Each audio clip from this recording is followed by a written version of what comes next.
Romanos 8,30 diz que aos que Deus predestinou, a estes também chamou, aos que chamou, a estes também justificou, e aos que justificou, a estes também glorificou. É claro que aqui nós temos que entrar dentro de todo o contexto da mecânica da salvação, né? Do pecado, do Éden, da morte de Cristo na cruz, do chamado à conversão e da remissão dos pecados e da permanência em crer, né? Nós temos um vasto versículos, né? Vastos versículos, textos bíblicos que não dão margem para uma eleição incondicional. Haja vista que a eleição está em Cristo, né? A Bíblia manda olhar para Cristo para ser salvos e manda permanecer em Cristo, né? Para herdar a vida eterna no final da caminhada cristã.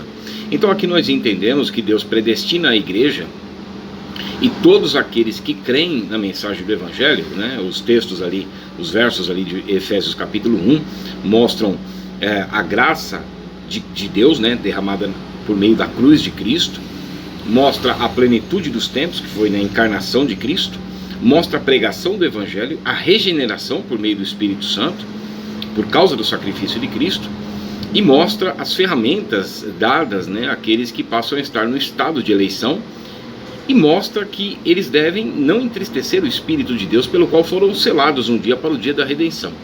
Portanto, devem permanecer crendo. Então nós acreditamos que Paulo aqui está falando de uma mecânica. Paulo está falando de como Deus trata do início ao final da carreira cristã, que por fim, pessoas que permanecem herdam então a vida eterna. Mas é interessante nós olharmos que Deus aos que chamou, né? Então a gente vai lá para os Gálatas, que muitos querem colocar como não sendo uma apostasia para perdição, haja vista que os Gálatas foram feitos filhos de Deus, né?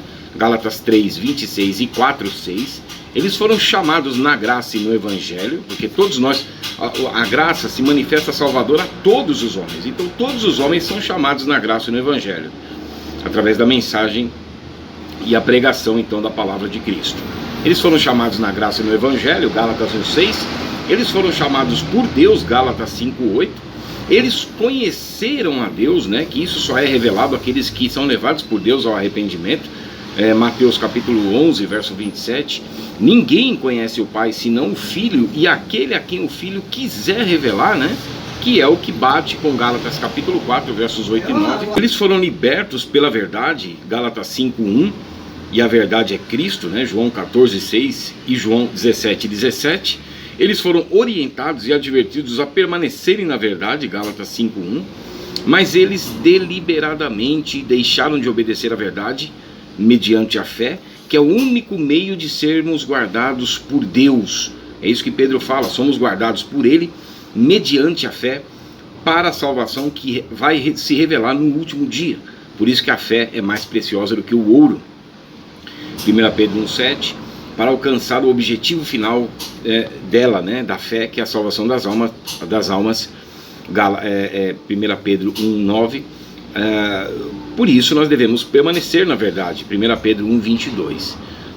Então nós vemos que Deus chama a todos, e aqueles que ouvem, que dão ouvidos à mensagem do Evangelho, que é o que está em Atos 8, 12, aqueles que dão crédito, iam sendo batizados tanto homens quanto mulheres, eles dão crédito à mensagem, ao testemunho de Deus com relação à vida eterna. 1 João capítulo 6, capítulo 5, versos 10 a 12, e esses então eles entram no estado de eleição e devem permanecer até o final. Nós vemos que aqui em Gálatas capítulo 5, verso 8, a persuasão, o convencimento para deixar de obedecer à verdade, o único meio de santificação e de frutificação, para que no final da carreira cristã nós possamos ver o Senhor, de acordo com Hebreus capítulo 12, verso 14, porque esses estão sendo santificados através do sacrifício de Cristo, Hebreus 10, 10, então eles devem permanecer em obediência. Se eles param de obedecer, se eles insistentemente deixam de ouvir e obedecer a verdade, eles próprios estão se desligando de Cristo, que é o que Paulo diz em Gálatas capítulo 5, verso 4. Caem da graça, se desligam de Cristo, e Paulo trata isso como maldição em Romanos capítulo 9, versos 1 a 5. Se desligam de Cristo, caem da graça, e se pela graça nós somos salvos, eles caem e abandonam o único meio de salvação de suas almas. Portanto, nem todos que são chamados são glorificados. Então entendemos que não há uma eleição incondicional. Deus abençoe.